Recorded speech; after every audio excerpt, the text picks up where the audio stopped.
Getting faster in F1 23 can be a challenge, and we want to help you to get there. In this video we'll go over braking, throttle and steering techniques to help you reach your full potential. So let's talk about braking first. The safest way to brake is in a straight line, then come fully off the brakes and only then start to turn into the corner. Because this technique keeps the car very stable, it is really safe. However, it's not actually the fastest way to drive into a corner, so that's where trail braking comes in. Let's dive straight into what trail braking is about. As the name suggests, it's about trailing off the brakes. Instead of just going on and off, you're coming gradually off the brake pedal. Let's take a look at this example. We get on the brakes quite punchy as the wheels are completely straight and you have all the grip available for straight line braking. But the moment you start turning into the corner, you gently come off the brakes because the grip is now used for slowing down and turning the car into the corner. Why should you trail brake into a corner? Well, the reason is twofold. First of all, it enables you to brake later because you have part of your braking distance in the corner rather than before it. Secondly, you keep the weight of the car on the front wheels. By staying on the brakes quite deep into the corner, we put more weight on those front tires, thereby increasing their available grip, which means we can carry more speed into the corner, and that is what trail braking is all about. You can see the effects of trail braking beautifully in this track Titan platform analysis, where the orange car is not trail braking and the blue car is trail braking. We see that our blue car is coming off the brake pedal gradually, while the slower orange car brakes earlier and releases the brakes quite abruptly. Because of this, the balance of the car shifts from front to back, resulting in less grip, causing them to turn the steering wheel more to make the corner. All the while, the faster blue car can gradually get back on the throttle and build up speed to exit the corner faster, making them almost half a second faster throughout this corner alone. Be sure to practice trail braking because it can be a little difficult when you start out, but it's a surefire way to get faster through almost every corner on the track. So there's a lot to gain by trail braking if you aren't doing it already. Now let's talk about the throttle a little bit. Now you might think there's not too much to applying the throttle in the right way. Just get on the power as soon as you can and you're done. Well, that's not exactly how it all works. One of the most common mistakes that we see drivers make on track is not being patient enough and actually getting on the throttle too early. And this might give you the feeling that you're faster in the corner, but it will definitely slow you down on the following straight. Now, why is this? When you're going through a corner, your front tires want to use all their grip for turning. That's why trail braking helps you so much with cornering, because you're loading more weight over the front tires, increasing their available grip. Now, what happens when you start to accelerate? Exactly, the weight of the car shifts more to the rear and you'll experience understeer, which makes it harder to get through the corner. And you'll notice this especially in long and winding corners.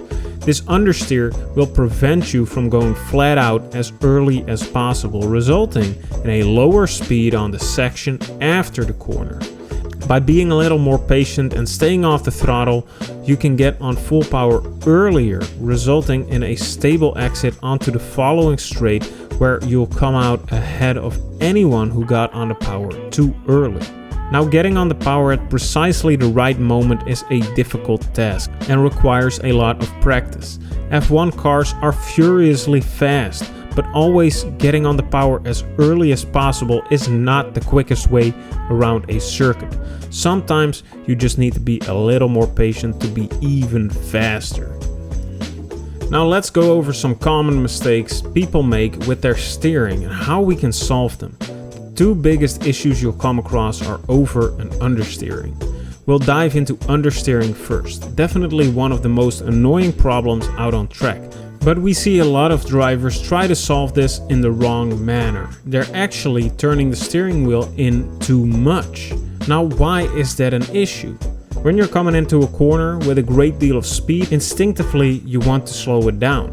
When you don't slow down enough, you'll experience understeer. This is because your front tires don't have enough grip for the change of direction of your car. So what happens when you're experiencing understeer and you turn in even more? Your car is going in one direction and your tires are pointed in another. This causes friction, and friction leads to heat. Your tire temperatures rise, which cause them to lose even more grip. So how can you actually solve this? For starters, you can slow down somewhat more before you turn into the corner. And if you're not trail braking already, learn how to do that. And leave the throttle alone if you're experiencing understeer, because getting on the power will shift the weight of the car to the rear and rob your front tires of even more grip. And while we're on the topic of problems with grip, let's dive into oversteer as well. Oversteer is when you expect to turn a certain amount, but your car has other plans and wants to turn a lot more.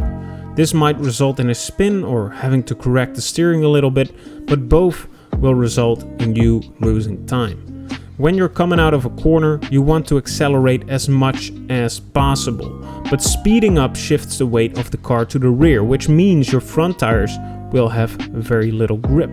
This makes the steering very loose already, and combine this with potential wheel spin of the rear tires and your car becomes a loose rocket and you're a passenger holding on for dear life. So how can you solve this? By being a little more gradual on the throttle when you're not in a straight line to make sure your tires have enough grip to speed up and keep turning. So don't just floor it as soon as you see the exit of the corner. Now let's conclude the video by going over the key points once more. Trail braking is an important skill to learn. It keeps your car balanced into corners and it makes you faster through almost any of them. Definitely a skill you'll need to pick up if you want to level up your sim racing. Learning when and where to apply the right amount of throttle is vital in becoming a faster driver. It may be a little counterintuitive at the start, waiting patiently before you get on the throttle, but once you learn to time it right, you'll be flying past the competition on the straights after the corners. Understeering can be solved by supplying your front tires with the grip they're asking for. This can mean that you need to slow down a little more, or you need to learn to trail brake or let off the gas, but don't turn your steering wheel more when experiencing understeer. And lastly, oversteer on exit can be a real troublemaker, but again, this can be solved by proper throttle discipline and by managing your tires' grip correctly. Remember that the front of your car gets light during acceleration, which can make it a little unpredictable. Gradually getting on the throttle when you drive out of a corner keeps your car stable and supplies it with ample grip. And that's everything we've got for you today, and we hope you've learned something. Let us know in the comments if you have any questions, and we hope to see you in the next one.